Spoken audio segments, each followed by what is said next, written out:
Each Thursday I share a 1-minute message.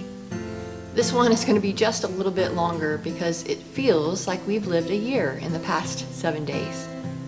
I'm actually wearing our Dominican Republic mission trip shirt today that we were supposed to be wearing this Saturday, but how things have changed. At our Youth D Now weekend this past week, our theme was true. And we talked about the lies that we tell ourselves, the lies like we aren't enough, or we don't matter, or we aren't worthy, or countless other lies. We talked about what God says about us and how we can learn to trust what He says as true. And we can measure the things we think and feel by what God says in order to know what is true. Well, in these COVID-19 crazy days, there are lots of lies we are tempted to believe. There won't be enough food or supplies or toilet paper. We won't make it through this. Our economy will never recover. Or lies like this isn't a big deal, and the world is overreacting, and the flu is way worse. Lies come from fear, and the only way to respond to lies is to name them and remind ourselves what and who is true. Now, I've had moments in these days when a lie would start. A lie like there won't be enough food.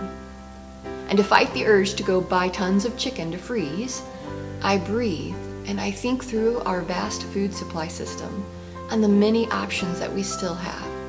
Stores replenish quickly, restaurants and cafes are providing food pickup, much can be ordered online and delivered right to your door. And to be honest, I can eat way less than I do and still be absolutely fine. Another lie would be to gloss this whole thing over and to pretend everything is just fine and we'll be back to normal anytime soon. I believe we have months, not just weeks, of altered behaving and living ahead of us.